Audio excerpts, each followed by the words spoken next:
Se tem algo que passa batido na criação de um personagem original e pode ser a diferença entre criar um personagem interessante que comunica bem com o público, a sua personalidade, com um apelo visual forte como o Ichigo, para um cos pobre da Deep Web, que nem a maioria dos personagens de Naruto na primeira parte de Boruto, esse algo com toda certeza é criar um personagem interessante do zero, sem antes passar por essas 3 etapas ou 3 dicas de um bom design de personagem, que eu vou te apresentar nesse vídeo. Então, se você não me conhece, oi, eu sou o Toship e quero criar meu próprio jogo, sendo que hoje eu pretendo te falar o que de fato está dificultando a mensagem que você quer passar com o seu personagem, usando o que eu sofri fazendo o redesign dessa minha personagem, que eu pretendo utilizar para fazer uma modificação em um certo jogo, como exemplo. Então, sendo assim, vamos começar. Parte 1. O que o torna genérico? Isso pode parecer um pouco difícil de se ouvir, mas você pode ter pulado a etapa mais importante do design de um personagem marcante, deixando a maioria das suas decisões de design chatas ou só fragmentos do que realmente poderiam ter sido se você soubesse como criar de forma profunda o personagem que está na sua cabeça. Para isso, não depende muito de fazer só no achismo, você realmente precisa de estudos e realmente uma análise crítica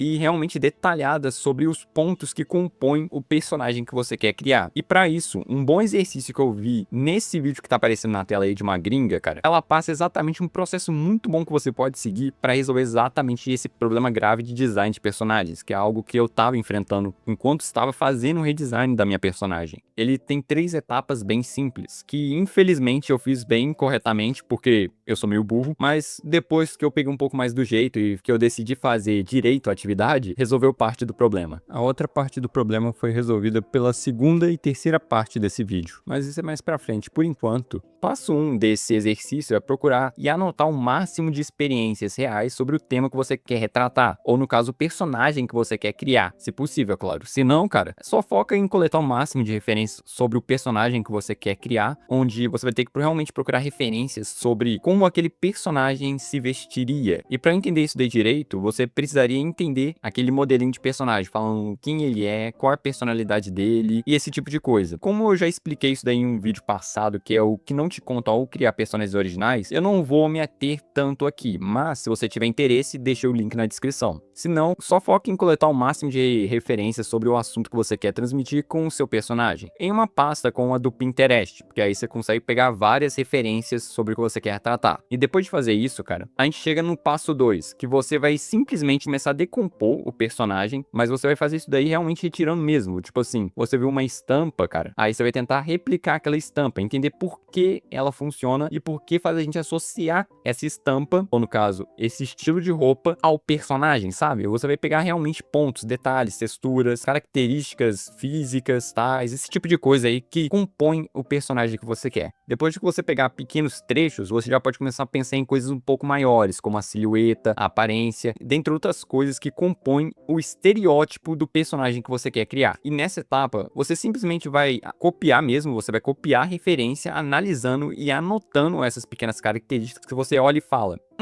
isso daqui é coisa só de gótica. Você vai pegando essas pequenas nuances que você vai acabar utilizando futuramente para uma decisão mais crítica de design. Porque o que eu tô te ensinando agora é como você pode montar esse repertório, esse banco visual, só que na sua cabeça. Porém, não é o que realmente compõe o interesse visual que a gente poderia ter personagens. Isso daí é só pra você ter uma noção de como você pode retratar o seu personagem. O que realmente vai deixar seu personagem mais interessante que o normal são as poses. No caso, você vai pegar poses do pessoal que é o estereótipo do seu personagem e simplesmente copiar essas poses usando o gestual, para poder entender como eles se movimentam, como é que eles agem normalmente na vida real. Porque assim você consegue dar toque de realismo ao seu personagem, porque você vai entender como realmente essas pessoas vivem, sabe? É mais ou menos isso daí.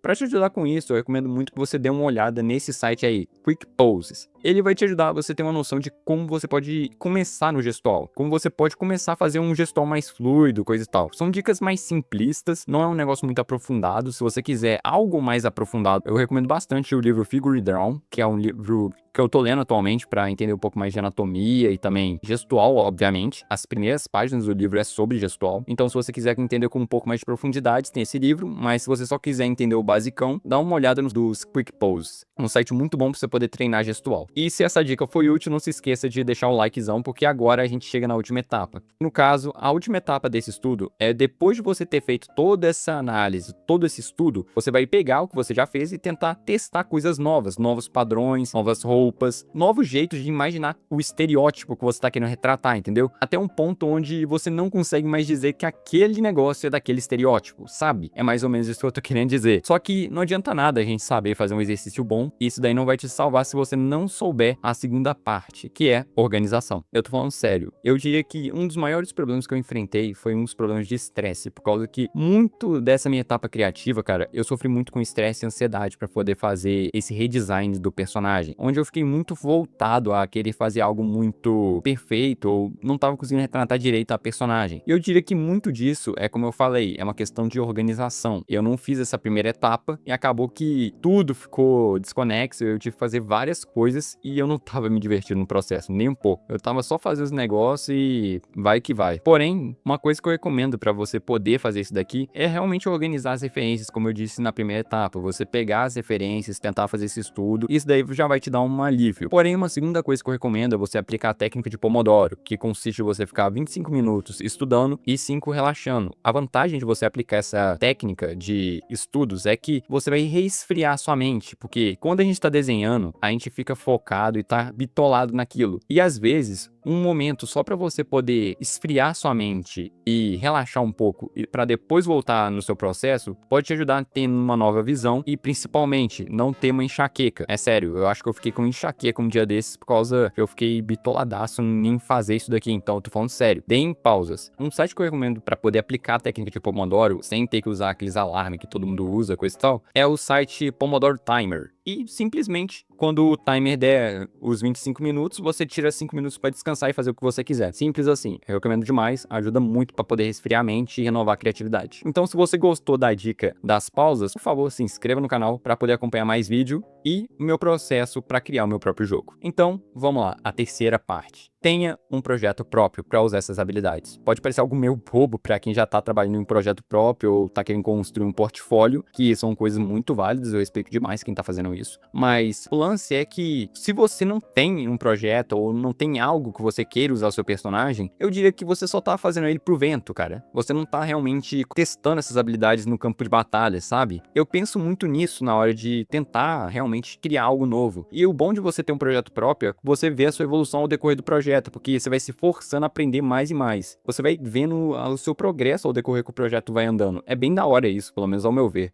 E, cara, por fim, dê um passo de cada vez, cara. Muitas vezes o personagem que você fez não vai ser o definitivo. Então, você pode fazer que nem eu fiz nesse vídeo, fazer um redesign de um personagem antigo, que eu pretendo utilizar para fazer uma modificação em um certo jogo. Mas, se seu projeto próprio for criar um jogo que nem é o meu, você pode dar uma olhada nesse vídeo, onde eu falo como você pode criar o seu jogo dos sonhos. É bem elaborado e também feito para iniciantes, para quem realmente quer começar a entender qual é o processo que precisa para criar um jogo. Se você quiser assistir, o vídeo está aparecendo aí na tela. Um muito obrigado e até o próximo vídeo. Para quem ficou até aqui, esse é o resultado final da minha personagem.